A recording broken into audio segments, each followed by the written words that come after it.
Chapter 1. A Riddle on the Battlefield. Introduction. July 1943. The Kursk Bulge. Inside a German Tiger, the crew feels invulnerable. This small hole in the Tiger's armor was the beginning of a great mystery. The mystery of a forbidden shell, silenced for decades. Chapter 2. The Armor Crisis of 1942. To understand where this ghost shell came from, we need to go back to the harsh year of 1942. The shock of the new Panzers. The euphoria from the early successes of the T-34 was fading. The Germans learned quickly. The appearance of the PZ-4 with a long-barreled gun, and then the first Tigers, against which the standard T-34 shells were powerless.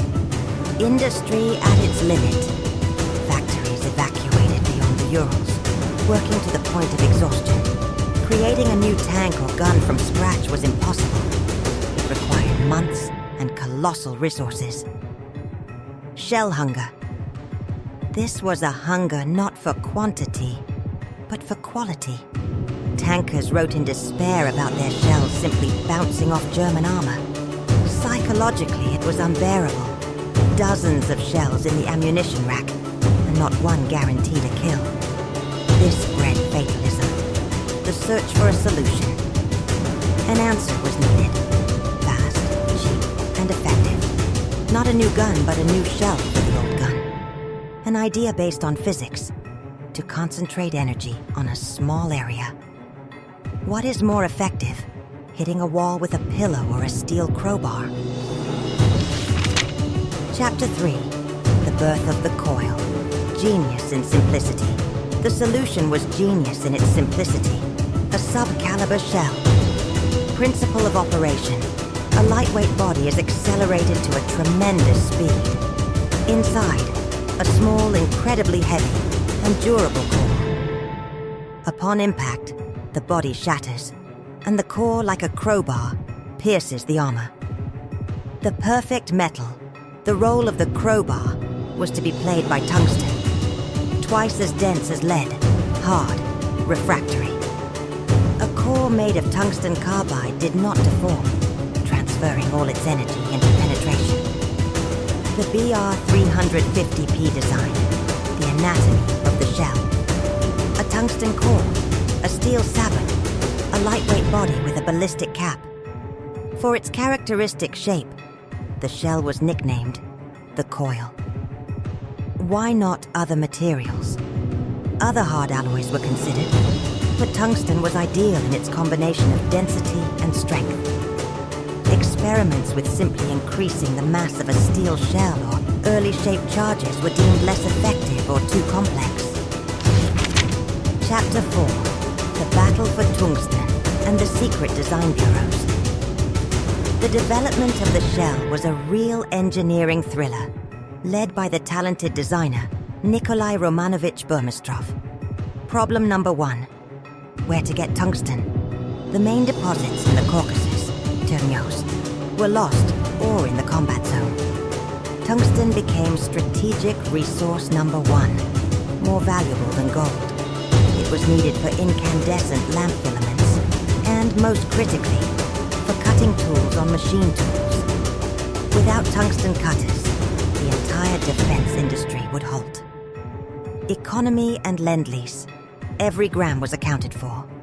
The Allies supplied tungsten via Lend-Lease, but it was catastrophically insufficient. Engineers performed miracles, calculating the core's shape for maximum effect, with minimal use of the precious metal. Problem number 2. Accuracy and ballistics. The unusually shaped shell tumbled in flight. Dozens of tests in wind tunnels, selecting the ideal shape for the sabot and ballistic cap. Regime of top secrecy. All blueprints were top secret, of special importance. Designers worked around the clock, sleeping right in the workshops, understanding that they were fighting their own battle with the Tigers on drafting boards. Chapter 5. Trials. A miracle at the proving ground. By the end of 1942, the first experimental batches were ready. The decisive day, a captured Tiger was brought to a testing ground near Moscow. Opposite it, a standard T-34 gun. Control shot, a standard BR-350B shell. A shower of sparks, a dent. The armor was not penetrated. The fears were confirmed. The moment of truth. A coil is loaded. The shot sounds different, sharp and dry, and a small neat hole in the Tiger's frontal plate. The commission is shocked. Looking inside, they see a horrifying picture of destruction. The tests are repeated. The result is stable. The shell works. Chapter 6. The strictest secret. Why was it silenced? It seemed like a reason for propaganda, but the Supreme High Command reasoned differently. 1. Protecting the source. Tungsten. Revealing the secret would point the Germans to the vulnerability. They would throw all their efforts into destroying tungsten supplies. 2. The element of surprise. The shock and confusion of the enemy undermines their morale and forces them to waste time searching for countermeasures. 3. Strategic shortage. The shells could not be produced in large numbers. Mass expectations on the front would lead to disappointment. It was much more effective to use them pinpoint, like a surgeon's scalpel. The role of intelligence and counterintelligence. Soviet intelligence likely knew about German analogs, Piskayata 40, which spurred their own work. And Soviet counterintelligence may have spread disinformation about new Soviet guns to hide the true cause of the successes. Chapter 7. Special Operation. Shell. Delivery to the front, delivering the weapon to the front so that no one would guess was a separate operation. Targeted deliveries. The shells did not go to general warehouses. Under guard and with NKVD officers, they were delivered directly to guards units on the most dangerous sectors of the front. Issuance against signature. The regiment or brigade commander received a few crates with code markings. At night, in an atmosphere of the strictest secrecy, tank commanders were issued 2 to 3 shells each, against their signature. Emergency reserve. They were stored in a strictly designated place in the ammunition rack. It was forbidden to waste them on light targets. Only against Tigers, Panthers, and Ferdinands. After the battle, a strict report for every spent shell. Chapter 8. Steel versus Tungsten. Tactics and the psychology of battle. How did they fight with the Coil? On the fingers. Training. There were no mass courses. That would reveal the secret. The briefing from the company commander was simple. It flies faster, take less lead. Effective up to 500 meters. Aim for the crew or the ammunition. Don't waste it on trivialities. Tactics of the hunters. The T-34s did not engage in duels at long range. They used speed and maneuverability. They operated from ambushes, in groups. One would distract.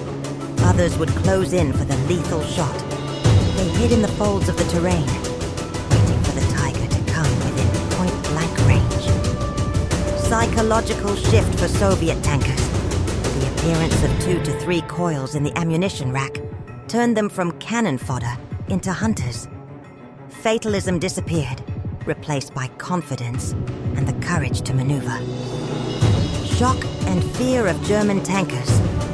Their impenetrable castles were suddenly vulnerable. The unknown was the most frightening. They began hanging spare tracks and sandbags on their armor. Useless, but psychologically comforting. Became more cautious and feared close encounters. Chapter 9. The finest hour at the Kursk Bulge summer, 1943. The Kursk Bulge, the main baptism of fire for the BR-350B. The hell of Prokhorovka. The Germans threw hundreds of Tigers, Panthers, and Ferdinands into the battle.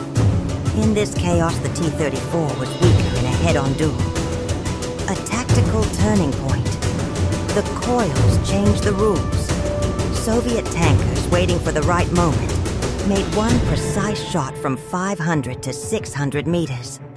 The lead Tigers burst into flames one after another. This sowed confusion in the German ranks, breaking the momentum of the attack. Not a panacea, but a key cog. There were few shells. They didn't destroy all the German tanks, but their pinpoint, surgical application on critical sectors helped to contain and bleed dry the enemy's striking power, becoming one of the factors in the overall victory. Chapter 10. The Revelation and Legacy. Sooner or later, the secret had to be revealed. The Germans find the answer. During a battle, they managed to capture a T-34 with coils in its ammunition rack. The shell was sent to Kummersdorf for study. German engineers were impressed by the simplicity and effectiveness of the Soviet design, albeit cruder than their P-40. Consequences of the revelation. Oh, the armor race. The Germans began thickening the armor on Panthers and created the King Tiger. Oh, a change in tactics. German tankers were ordered not to let T-34s get close, using the advantage of their guns' longer range. Why not mass production? The reason was the same. Tungsten. To direct all tungsten to shells would mean halting the production of machine tools, tanks, and aircraft. A wise decision was made. To keep production limited, a weapon for elite units. The numbers, for the entire year of 1943, about 100,000 units. Against the backdrop of tens of millions of conventional shells, a drop in the ocean. It was a piecemeal, most valuable weapon. The evolution of the Coil, the success of the BR-350P gave impetus. Sub-caliber shells appeared for the 57 mm ZS-2, even more formidable, and for the 85 Meteor guns of the T-34-85. The idea lived and developed, turning after the war into modern APFSDS, armor-piercing, fin-stabilized, discarding sabot shells. Chapter 11. Oblivion and Rediscovery. After the war, the shell was forgotten. Reasons for oblivion. 1. The classification was not lifted. Tungsten was important in the Cold War. 2. A story inconvenient for propaganda. The legend of mass heroism and technology was more winning than the story of a clever crutch for an obsolete gun. 3. Veterans remembered it simply as an effective tool, without delving into technical and strategic details. Return from oblivion. In the 1990s and 2000s, archives began to open. Historians, like detectives, pieced together information from test reports, battle reports, and German documents. The puzzle came together. The legend turned out to be true. Chapter 12. Epilogue. The significance of the Forbidden Shell. Why is this story important today? It refutes stereotypes. This is not a victory of quantity over skill. It is a victory of intellect, flexibility, and pragmatism. The high level of Soviet engineering thought under extreme conditions. An asymmetric response. Instead of engaging in an expensive caliber race, the USSR found a pinpoint, smart solution that leveled the playing field. A hymn to ingenuity. Even in a war of brute force, there is room for a clever, non-standard move that changes the course of battles. A tribute to the unsung heroes. This story is a monument not only to the soldiers, but also to the engineers, designers, and workers who, in the quiet of their offices and workshops, forged a unique weapon of victory. A weapon that, despite its scarcity, left a deep mark on the history of the most terrible war.